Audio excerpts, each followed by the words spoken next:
कि 1993 में एक सरकारी ऑर्डर, एक नोटिफिकेशन दिया गया और रातों रात मुसलमानों को किसी तरीके से पुचकारो। जो आपने 1947 के बाद खून उन्हें लगाया था उनकी जबान पे, उस खून को बरकरार रखो। तो आपने एक आदेश जारी कर दिया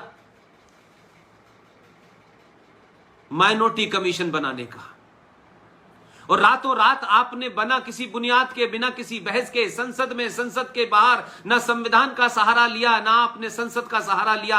आपको लगा कि आनन फानन में कुछ भी ऐसा कर दो जिससे मुसलमानों को हम संतुष्ट रख सकें, ताकि उनकी जिहादी मानसिकता को किसी तरीके से कंट्रोल कर सकें। लेकिन जिन्हें जिहाद का खून लग चुका है 1400 साल पहले, वो दुनिया में कहीं नहीं रुकने वाले। वो जिस मुल्क में रहते हैं उस मुल्क में जिहाद फैलाते हैं। तो भारत उनके लिए कोई नया नहीं है। कश्मीर में से लेकर के जो कन्वर्जन 14 साल से चल रहा है वो एक एजेंडे के साथ चल रहा है, लेकिन आपको गलतफहमी है। लिहाजा हुआ क्या कि आपने एक आदेश जारी कर दिया और माइनॉरिटी कमीशन बन गया, और 2006 के अंदर माइनॉरिटी मिनिस्ट्री भी बन गई जो असंवैधानिक है। लेकिन हम सब लोगों ने सवाल नहीं उठाया, क्योंकि हम जब ये सवाल उठाते हैं तो लोग कहते हैं राइट विंगर है, कोई हमें आरएसएस से जोड़ता है। अरे कोई आरएसएस का हो या ना हो, सवाल ये नहीं है। सवाल ये है कि भाई हमारे उस दोस्त ने जब ये आरटीआई लगा के सरकार से पूछा कि ये बताइए कि जो माइनॉरिटी कमीशन है इसमें कौन माइनॉरिटी होगी, इसकी क्या बुनियाद है, इसकी क्या परिभाषा है, तो भारत सरकार कोई जवाब नहीं दे पाई। और उन्होंने कहा ना, इसका हमारे पास कोई भी किसी किस्म का ऐसा रिकॉर्ड नहीं है कि कौन जो है माइनॉरिटी है और कौन मेजॉरिटी है, हमने इसकी कोई परिभाषा ही नहीं है।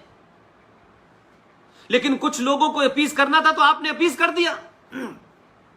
लेकिन मेरा दूसरा सवाल आपसे और मेरे बीच में यह है, और तमाम देश भर में, दुनिया भर में, जहां तक आपके माध्यम से यह आवाज जाए, मैं ये सवाल उनके सामने रखना चाहता हूं कि 1976 में भारत के संविधान के अंदर रात के अंधेरे में बिना किसी बताए, जब देश का सारा विपक्ष, तमाम लोग इमरजेंसी में जेल में थे, 42वें संशोधन के तहत आपने भारत के प्रीएम्बल के अंदर 2 शब्द जोड़े, सेकुलरिज्म और सोशलिज्म। इस पे विवाद, इस पे बातचीत हो सकती है, लेकिन मेरा यहां रेफरेंस सिर्फ इतना ही है कि 1976 में जब भारत सेकुलर हो गया था तो फिर ये माइनॉरिटी मिनिस्ट्री और माइनॉरिटी कमीशन क्यों बना? एक सेकुलर स्टेट के अंदर सब बराबर है, तब भी आपने बनाया। और बड़ा झूठ क्या है कि 30 करोड़ मुसलमान माइनॉरिटी में है और 50,000 पारसी भी माइनॉरिटी में है और 2.5% सिख भी माइनॉरिटी में है। तो यह सवाल नहीं उठना चाहिए कि पहले तो सेकुलर भारत में यह बना क्यों, और बना तो फिर इसकी क्या परिभाषा थी? अब आप परिभाषा नहीं बता पा रहे, तो आरटीआई में सरकार ने कहा हमारे पास इसका कोई रिकॉर्ड नहीं है।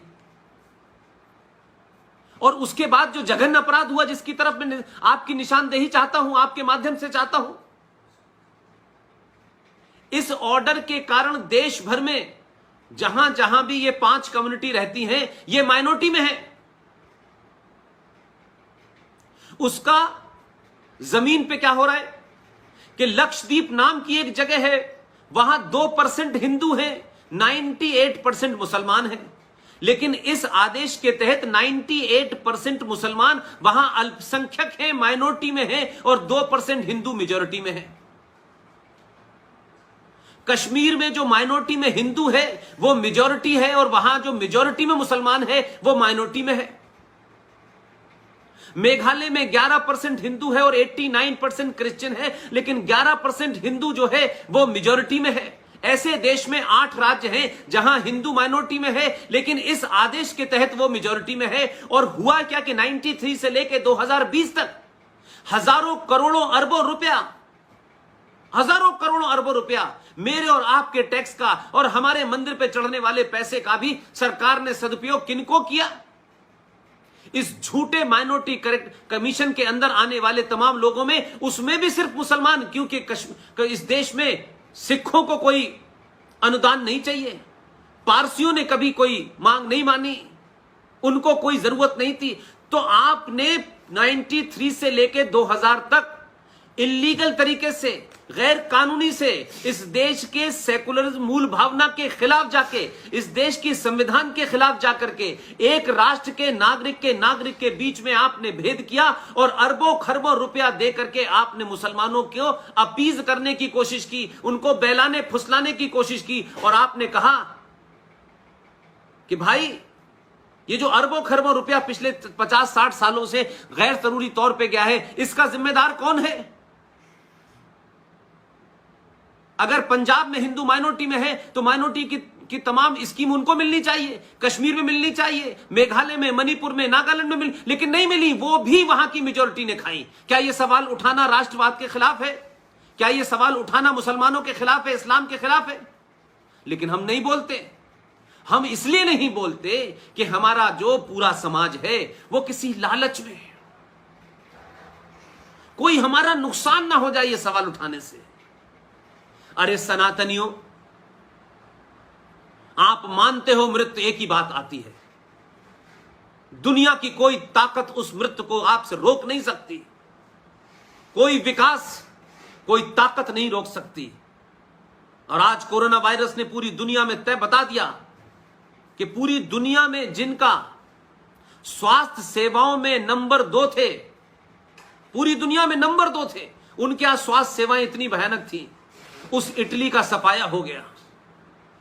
और दुनिया का सबसे ताकतवर देश अमेरिका, लाखों लोग मरे हैं उनके यहां, रोक नहीं पाए। यह आप ही का पुरुषार्थ है कि तमाम सरकारें आने के बाद भी गली गली, मोहल्ले मोहल्ले, छोटे छोटे जो कार्य कर रहे थे, उनके कारण आज भी सनातन बचा रहा और जिसके चलते आज भी भारत में मौतों का सिलसिला उतना बड़ा नहीं है जितना पूरी दुनिया में हुआ है। इसलिए मैं कहता हूं, सच को सच बोलिए। अध्यापक जब अपने कर्तव्य का पालन करेगा तो ऐसा विद्यार्थी पैदा करेगा जो चंद्रगुप्त बनेगा। हम आचार्य चाणक्य की तस्वीर न लगाएं, आचार्य चाणक्य बनने की कोशिश करें। अगर आप सच मानो में ईमानदारी से अपने दिल पे हाथ रखें कि क्या हमने चाणक्य बनने की कोशिश की, हमने भगत सिंह बनने की कोशिश नहीं की, हमने छत्रपति महाराज शिवाजी बनने की कोशिश नहीं की, हमने बोस बनने की कोशिश नहीं की, हमने विवेकानंद बनने की कोशिश नहीं की, हमने सावरकर बनने की कोशिश नहीं की। हां, इनकी तस्वीर कहीं कहीं लटकी नजर आती है ताकि लोगों को हम ये धोखा दे सकें कि देखिए हम इन्हें मानते हैं। हमने अपना चरित्र नहीं बनाया क्योंकि सब कुछ सुविधा हमें इसी दौर में चाहिए थी। और किसी भी राष्ट्र के निर्माण में सत्ताओं से कई हजार गुना भूमिका अध्यापक की होती है। हम सबको अपनी भूमिका ईमानदारी से निभानी चाहिए। कोई देखेगा हमें, कोई हमें क्या कहेगा, कोई हमें महान कहेगा नहीं कहेगा। ये जो आज पूरा सिलसिला देश में चल रहा है, न जीडी बख्शी ने, न कर्नल आर.एन. सिंह ने, जिनकी ससुराल बनारस है, जो उस राजा परिवार से आए हुए हैं, बहुत संपन्न परिवार के हैं, और रॉ जैसी जगह ऑर्गेनाइजेशन में काम करने के बाद लोग अपना चेहरा नहीं दिखाते, लेकिन उसके बावजूद भी वो शख्स कोई जगह, कोई टेलीविजन में ऐसी जगह नहीं छोड़ता जहां जिहादी और इस्लामिक आतंकवादी, वो जो अलग अलग चेहरों में, अलग अलग पार्टी के नकाब में बैठे हुए हैं, इंटेलेक्चुअल की शक्ल में बैठे हुए हैं, उनको एक्सपोज नहीं करता। इनमें से किसी का कोई स्वार्थ नहीं है, कोई किसी पार्टी के दफ्तर में जाकर के राज्यसभा की टिकट की लाइन में नहीं लगा हुआ है। तो बात मेरी कहीं भी जा रही हो, देश भर में जहां जहां अध्यापक हैं, मैं नहीं कह रहा कि सारे अध्यापक ऐसा नहीं कर रहे हैं, लेकिन अगर इस देश में 5% अध्यापकों ने आचार्य चाणक्य की भूमिका इख्तियार कर ली, तो ये जो बौने हैं, जिनके पूर्वजों ने तलवार के जोर पे शलवार पहनी और धर्म छोड़ के मजहब में चले गए, ₹2 किलो चावल के लालच में जिन्होंने धर्म जैसे चीज को छोड़ करके मजहब जैसी बौनी चीज को इख्तियार कर लिया, ये बौने आज आपको डरा रहे हैं। ये बौने आज भारत को तोड़ने की बात करते हैं। ये बौने भारत के संविधान को शपथ लेकर के इस्लामिक देशों को चिट्ठी लिखते हैं।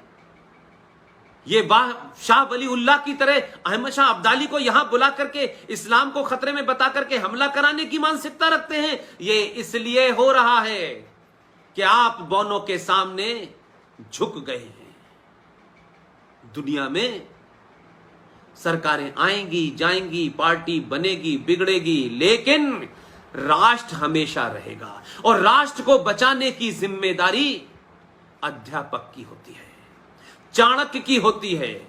इसलिए अपने घरों में लगी उन बुज़दिल लोगों की, उन कायर लोगों की तस्वीर को बाहर निकाल के फेंक दीजिए। अपने बच्चों को आप स्कूल में नहीं पढ़ा सकते क्योंकि बाध्यता है, सरकार के नियम का पालन करना है, लेकिन शिक्षा के 8 घंटे के बाद भी जो बाकी घंटे हैं उसमें तो सच बता सकते हैं, जगह जगह बचा सकते हैं। आपके यहां